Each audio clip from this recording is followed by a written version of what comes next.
Morning, Gare. Hey, morning, Darya. So the Achilles tendon, that sounds painful, but how painful is this going to be for the 49ers with Randy Moss? I mean, not with Randy Moss. Michael Crabtree? Michael Crabtree, because actually I heard maybe they'll bring Randy Moss back. No, is that true? Well, I'd be, again, that's... No. I have no idea, but Moss, I think...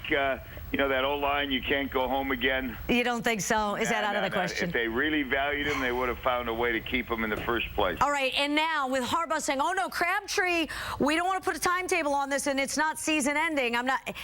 For many others, it is season ending. I mean, how long do you think? Yeah, and listen, I want to say this in the right way, because if you want to be encouraging, sure, you don't want to ever say, oh, my gosh, this poor guy, forget about him. But he's not Superman. When's the last time you believed a football coach about an injury? This is true. I mean, and seriously, it sounds so painful. I know he had the surgery yesterday, everything went well, and they're like, oh, first thing he said was, you know, how'd it go? Yeah, well, I think we all say that. You know, I mean, no matter what it is, if you're facing something that's an uphill struggle, you want to be positive.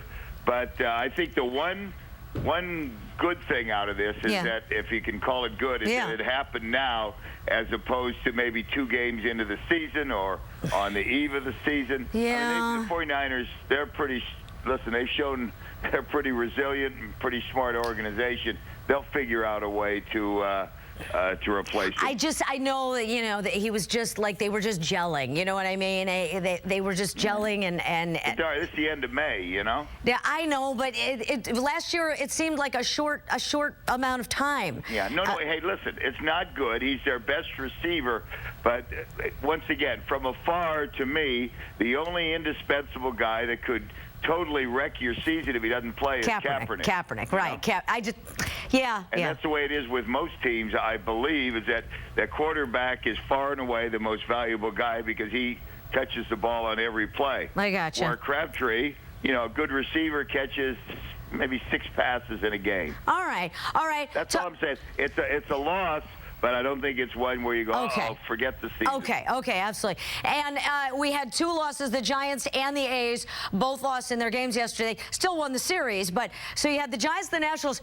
Oh, my God, Bryce Harper, right? I mean, he definitely, and this is a little inside baseball, but I'm sure he played better than my 4-year-old son. How about you? Oh, yeah, no, that's, well, this guy's going to be an all-star. In fact, he was an all-star as a rookie, so I don't know. I guess in the heat of the moment that his pitcher on his own team made a big crack about him when they lost the game on Tuesday night, saying that he misplayed a ball. Well, it's a 4-year-old, right? But boy, yes, it's Rafael.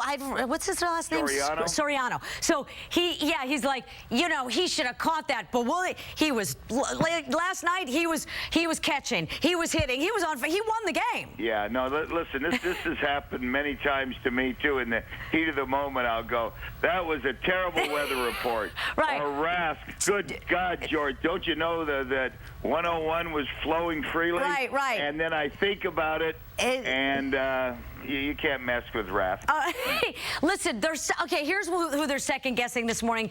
The Pacers coach for taking out their big guy, the 7'2" guy. Yeah. And LeBron basically just waltzes right up with a layup. Yeah, it was bad. Oh, yeah, it looked bad. And you know what? It looked bad. I know the Heat won, but I think that's why LeBron... why they took the big guy out? But they took because they were worried LeBron was going to pass to Bosh. Well, yeah. Hibbert is the guy, 7'2". Right. But you know, you're guarding everybody close because you don't, you know, a 7'2" guy, you could drive around him. Right. You know what I mean? Because he's more stationary. And then that's the thinking. And then the way it worked, LeBron just drove right to the basket. He overthought it, is what he did. It sure looks like it. And LeBron was like, this is something that I did as a kid. I just do a layup, big deal. But I don't think, I mean, he looked almost like annoyed instead of like celebratory after the game.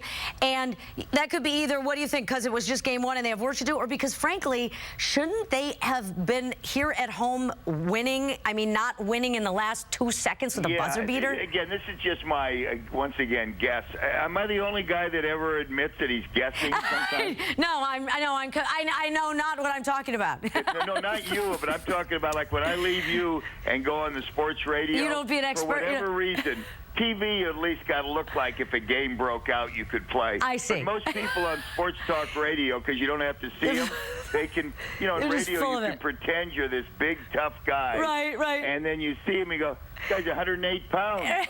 But anyway, when I say my guess is LeBron is sending out the message that we had a real bad first game and we're lucky to win. That's what I And think. if this was like the championship game and the season was over, he'd be jumping all over. But they got a lot of work to do. Yeah, that's not a happy man, even though they won. Yeah.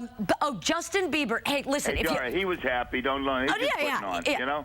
If you ever go to the Biebs house, Gare, do not say Justin looked good or we had a fun time or anything. He'll sue you for $5 million. He's threatening his friends and making them sign. Anybody who goes into his house in L.A. has to sign, because he's tired of the tweets and the, you know, right? The pictures, the Instagram, the this, the Facebook, the that. So that's how he's trying to clamp down. Yeah, I'm tired too, but I'm not going to sue anybody. Well, that's the thing. Yes, wow. Yeah, that poor guy. He better have a hit record soon. All we're talking about is these little idiosyncrasies. Absolutely.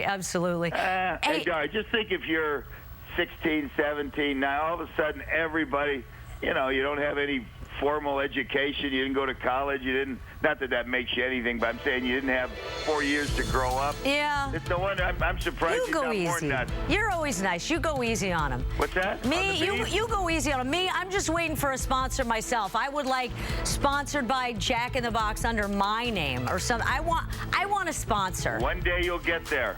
One day you'll get there and feel like a piece of meat like me, Jack in the Box, Orchard Supply.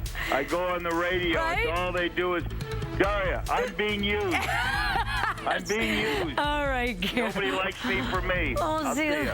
Have a good weekend. We'll be right back.